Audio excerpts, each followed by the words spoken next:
Hello friends, मेरा नाम है सूरज और आप सभी का स्वागत है हमारे यूट्यूब चैनल पर। अगर आप चैनल पर नए हैं तो चैनल को सब्सक्राइब कर लीजिए और घंटे का भी निशान दबा दीजिए और ऑल सेलेक्ट कर लीजिए ताकि आपको मेरे वीडियो का नोटिफिकेशन सबसे पहले मिल सके। तो चलिए आज का वीडियो शुरू करते हैं। तो आज का जो टॉपिक है वो ये है कि विश्वास में कितनी बड़ी शक्ति होती है। वो कहते हैं ना कि अगर विश्वास से इंसान भरा हुआ रहता है तो कोई भी बाधा उसके लिए बाधा नहीं होती। हर बाधा में वो एक अपना रास्ता ढूंढ लेता है। तो चलिए इसी चीज़ को मैं आज एक आपको कहानी से लिंक करके सुनाता हूँ कि कैसे एक व्यक्ति विश्वास से इतना भर गया कि उसने अपने साथियों को भी अपने विश्वास में ले लिया और एक बहुत ही बड़ी मुसीबत से बच गया। जहाँ पर उसकी जान भी जा सकती थी वहाँ पर उसने अपनी बुद्धि से और अपने मन के हेल्प से उस बाधा को पार करते हुए उसने खुद का भी जान बचाया और अपने बाकी के साथियों का भी जान बचाया। तो चलिए कहानी को शुरू करते हैं। लेकिन कहानी कहने से पहले मैं एक चीज़ आप लोगों को बता देना चाहता हूँ कि हो सकता है ये वीडियो थोड़ा सा लंबा हो जाए क्योंकि कहानी करने में थोड़ा सा टाइम तो लगेगा ही। और अगर मैं चाहता हूँ कि आपको अच्छे से समझ में आए और अगर आप समझेंगे अच्छे से तो मुझे थोड़ा सा टाइम दे करके बोलना पड़ेगा। फिर भी मैं कोशिश करूँगा कि 10 से 12 मिनट के अंदर में ही इसका समापन कर दूँ। तो जो मैं अभी कहानी बताने जा रहा हूँ वो खुद पे बिलीव करने वाली बात है। जो हमारा बिलीफ सिस्टम है वो कैसे वर्क करता है और कैसे अपने आप पर विश्वास रखते हुए हम बड़ी से बड़ी बाधा अपने जीवन की टाल सकते हैं। तो ये जो स्टूडेंट है वो भी अपने आप से लिंक कर सकता है जो प्रिपरेटरी फेज में है। और बाकी का जो लाइफ अपना होता है वो हम जानते हैं कि अपनी लाइफ जो होती है वो बहुत ही ज़्यादा मुसीबतों से और परेशानियों से भरी होती है। तो उसमें भी कैसे अपने आप को बैलेंस करना है, संभालना है और कैसे खुद पर विश्वास रखना है वो सब मैं आपको आज इस कहानी के ज़रिए समझाने की कोशिश करता हूँ। तो आप इस कहानी को सुनिए। ये 4 मछुआरों की कहानी है। काल्पनिक कहानी नहीं है, वास्तविकता पे आधारित है और ऐसा वाकई हुआ है। इसलिए कोई ये ना समझें कि ये मनगढ़ंत कहानी है। नहीं, मनगढ़ंत कहानी नहीं है। लेकिन हाँ, मैं इस कहानी की डिटेल नहीं बताऊंगा क्योंकि अपने को इस कहानी का के थीम से मतलब है कि मतलब इस कहानी का मतलब निष्कर्ष क्या निकला उससे मतलब है। तो इसमें ज़्यादा डिटेल में नहीं जाएंगे, बस जो कहानी है मैं उतना ही आपके सामने डिलीवर कर देता हूँ। 4 मछुआरे थे। 4 मछुआरे थे तो जाहिर सी बात है कि वो उनका जो गांव होगा कुछ ऐसे जगह पे होगा कि आसपास में समुद्र होगा या नदी वगैरह होगी। कुछ तो कोई तो वाटर बॉडी होगी ना उसके आसपास।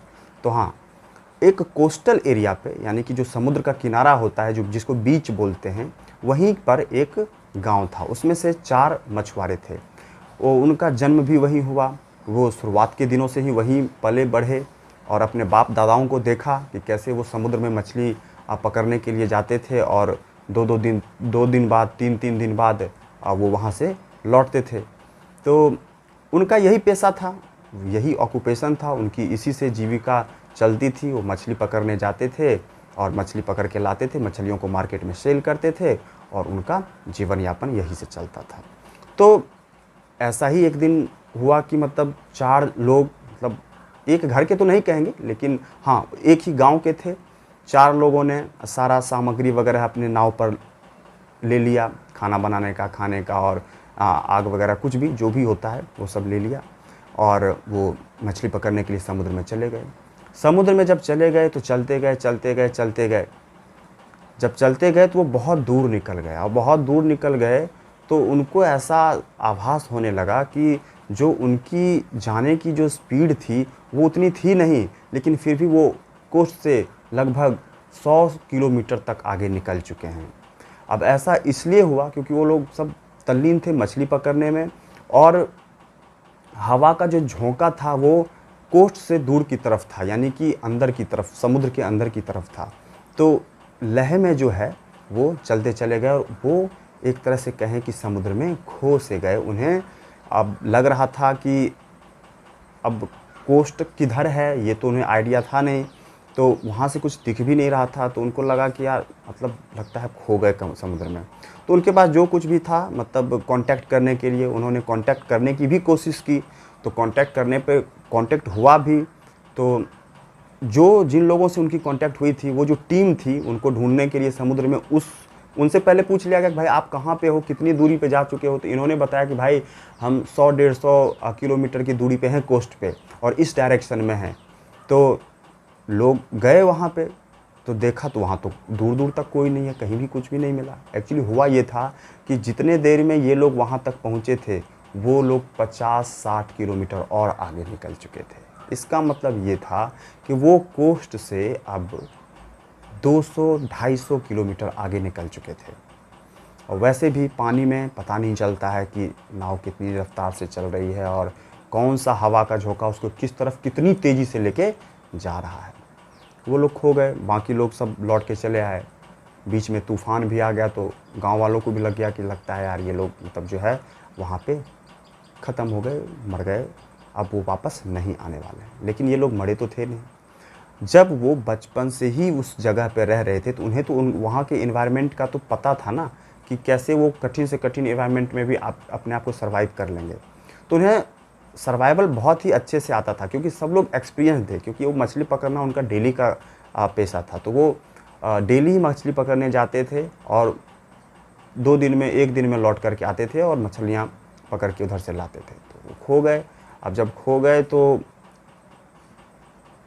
अब ईंधन भी ख़त्म हो गया, डीजल भी ख़त्म हो गई, खाने पीने की जो सामग्री थी वो भी धीरे धीरे ख़त्म हो रही थी।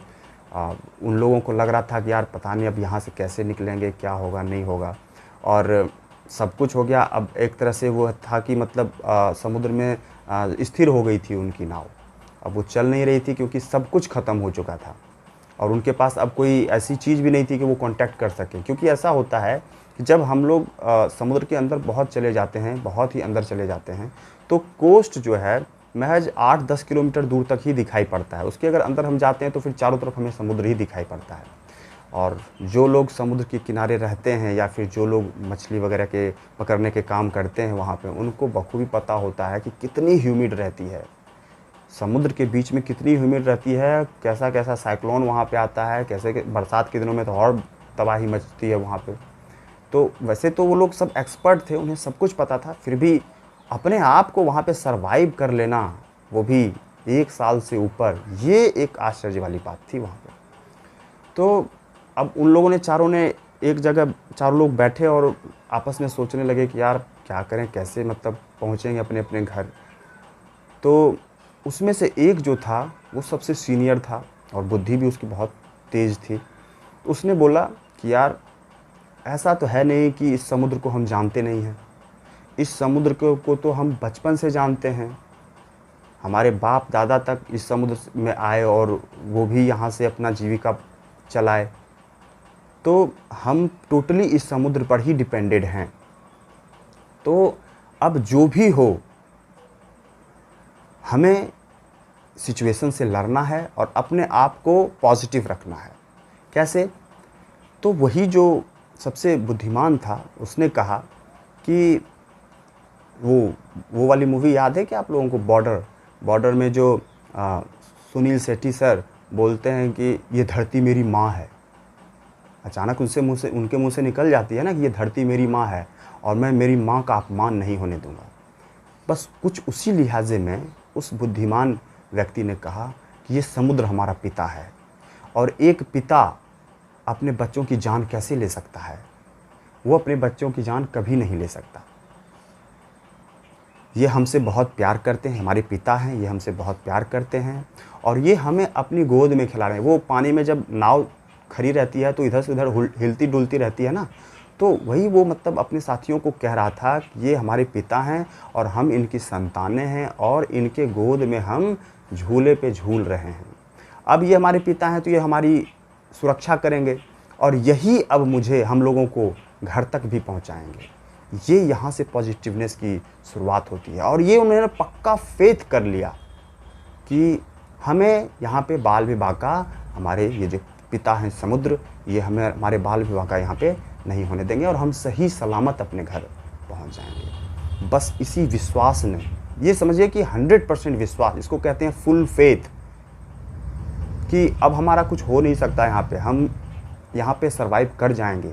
क्यों? क्योंकि हम पिता की गोद में हैं और एक पिता अपने बच्चे को बचाने के लिए वो हर प्रयत्न करता है जो उसे करना चाहिए। तो ये समुद्र जो हमारे पिता हैं ये हमें मरने नहीं देंगे, ये हमें सही सलामत आज न कल घर ज़रूर पहुंचा देंगे। कोई साधन थी नहीं, सब लोग हिम्मत हार चुके थे कि अब लगता है वो लोग मर गए, अब नहीं आएंगे वापस लौट के। तो दोस्तों आपको बिलीव नहीं होगा कि लगभग 1 साल से भी ज़्यादा टाइम उन लोगों ने समुद्र में बिताया। 1 साल से भी ज़्यादा टाइम उन लोगों ने समुद्र में, यानी कि 386 दिन वो समुद्र में बिताए।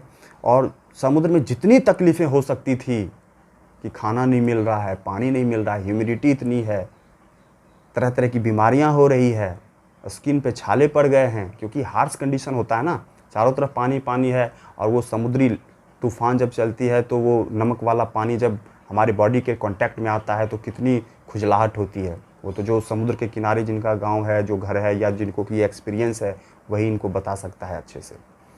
तो तरह तरह की बीमारियां स्किन से रिलेटेड उनको हो गई, लेकिन फिर भी उन्होंने हिम्मत नहीं हारी। क्यों? क्योंकि वो पिता के गोद में थे, और एक पिता पर इतना विश्वास करना उनके पॉजिटिवनेस की सबसे हाईएस्ट पीक थी। तो ये फेथ ही तो था, ये फेथ ही तो था कि फिर से 1 साल भर के बाद ऐसा एक कंडीशन बना वहाँ पर कि एक लय में, मतलब हवा की रुख हुई, और वो हवा के रुख से ही नाव बढ़ती गई, और वो किसी दूसरे छोर पर, यानी दूसरे बीच पर जाकर के वो किनारा लगे। और जब वो घर पहुँचे सब लोग, तो सबको हैरान हुआ कि यार ये 1 साल बाद आए हैं, ये इतने दिनों तक कहाँ रहे। तो उन्होंने अपनी आप बीती सुनाई कि ऐसे ऐसे कंडीशन में हम फंस गए थे। तो फिर उनसे पूछा गया कि आपने अपने आप को इतने हार्श कंडीशन में कैसे सर्वाइव किया, आपने कौन सी तरीके अपनाई। तो उस बुद्धिमान व्यक्ति का सिर्फ एक जवाब था, मैंने समुद्र को अपना पिता मान लिया। और एक पिता अपने बच्चे की जान कैसे ले सकता है? ये फेथ, यानी ये विश्वास, ये दिखाता है कि आप कितने ही बुरे कंडीशन में क्यों न फंसे हों, लेकिन अगर आपने अपने मन को बेवकूफ़ बना दिया, ये एक तरह से मन को बेवकूफ़ बनाना ही तो था। ये मन ही सब कुछ करता है। ये मन को जिसने समझ लिया वो जीत जाएगा, और मन को जिसने नहीं समझा वो हार जाएगा। तो मन को बेवकूफ़ बनाया गया यहाँ पे, ये बोल करके एक समुद्र हमारे पिता हैं, और तुम टेंशन मत लो, हम यहाँ से सुरक्षित चले जाएंगे। और यही हुआ भी। वो कहते हैं ना, जैसा लोग सोचते हैं वैसी ही एनर्जी उनके अंदर जनरेट होती है, वैसे ही सिचुएशन उसके सामने अपने आप बदलने लगते हैं और बनने लगते हैं, और उस कंडीशन से वो उबर जाता है। ये विश्वास नाम की जो चीज़ है ना, ये बहुत बड़ी चीज़ है। ये चाहे तो किसी को राक्षस बना दे, ये चाहे तो किसी को महापुरुष बना दे, ये चाहे तो किसी को भगवान से मिला दे, ये चाहे तो किसी को शैतान बना दे। सब इसी का खेल है। जितनी पॉजिटिव हम रहेंगे, जितना पॉजिटिव हम सोचेंगे, जितने पॉजिटिव लोगों के बीच हम रहेंगे, जितनी पॉजिटिव बातें हम करेंगे, सोचेंगे, उतने ही पॉजिटिव हम बनते चले जाएंगे, उतनी ही पॉजिटिविटी हमारे एक्शंस में आने लगेंगे, उतने ही विचार हमारे शुद्ध होने लगेंगे, और वैसे ही कर्म, शुद्ध कर्म हमसे होने लगेंगे। और एक दिन हमारा जो पूरा आसपास का जो माहौल है बिल्कुल पॉजिटिव ऊर्जा में बदल जाएगी। और फिर उस दिन हम ये रियलाइज़ करेंगे कि ये सोचने में कितनी बड़ी शक्ति है, ये विश्वास करने में कितनी बड़ी शक्ति है। तो आप इसको अपने करंट सिचुएशन से भी जोड़ सकते हैं कि सपोज अगर आप अपने बुरे सिचुएशन में भी अगर आप अपने लाइफ में फंसे हो ना, तो इस तरह से सोचो। अगर आपको इस तरह से सोचना आ गया, और अगर आपने उस कंडीशन में अपने आप को संभाल लिया, और मन को इग्नोर करके, उसको बेवकूफ़ बना करके, और ख़ुद को वहाँ पे पॉजिटिव बना लिया, तो फिर आप विजेता बन जाएंगे, और आपको आगे बढ़ने से खुद अपने आप को भी आप भी नहीं रोक पाएंगे। तो यही एक कहानी थी दोस्तों। मुझे आशा है कि आपको कुछ न कुछ तो ज़रूर सीखने को मिला होगा। अगर आप मेरे कहानी से इंस्पायर्ड हैं, और आपको ये वीडियो मोटिवेशनल लगा, और मैं ये भी कहूँगा कि जिन लोगों ने अभी तक इस चैनल को सब्सक्राइब नहीं किया है वो इस चैनल को सब्सक्राइब कर लें, क्योंकि मैं ऐसे ही मोटिवेशनल वीडियोज़ आपके सामने लाता रहता हूँ, जो आपको अच्छे से जीवन जीने में मदद करेगी, और अपने काम को अच्छे से करने में मदद करेगी, और आपका जो अपना पर्सनल लाइफ है वो भी बेहतर होता चला जाएगा। तो चलिए दोस्तों, मिलते हैं नए वीडियो में, तब तक के लिए थैंक यू वेरी मच।